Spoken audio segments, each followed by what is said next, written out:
What's up mga kapuso, ito po ang mga ganap na dapat po natin abangan dito lamang po sa ating kapatid.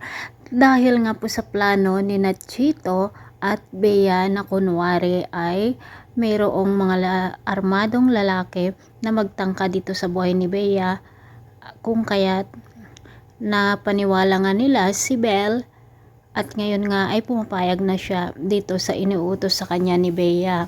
Ngunit nang magkausap nga sa phone sina Bea at Chito ay narinig nga ni Chris ang tungkol sa deal na sinasabi nitong si Bea at tinanong nga niya kung ano ang tungkol dito mga kapuso.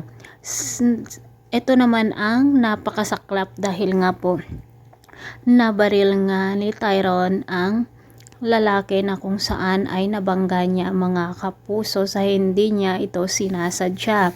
Buti na lang nakatago siya sa basurahan kung kaya't hindi siya nabaril ng tusong anak ng lalaking ito.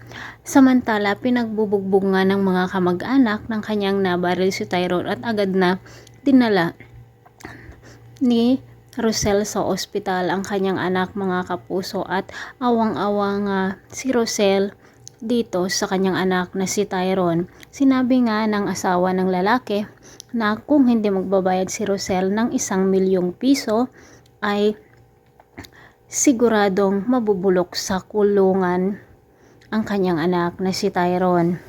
Dito naman maisip ni Rosel na humingi ng tulong dito kay Chris mga kapuso.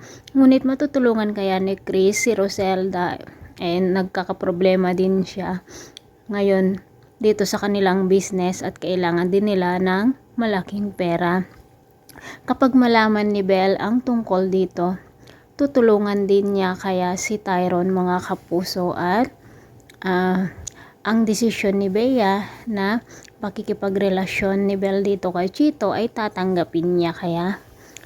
Sa pag-usap naman ni Vince at Belle, sinabi nga ni Vince dito kay Belle na meron nang pagtingin ang lalaki sa kanya. Mga kapuso, sa pagkakataong ito, kung mag-ama nga sina Vince at Chito ay sila nga ang magkaribal ngayon dito kay Belle o isang babae nga ang kanilang minamahal. Ito po ang mga dapat natin abangan o mga kapuso. Sigurado ang tutulong dito sa problema ni Rosel ngayon ay walang iba kundi si Jacinta.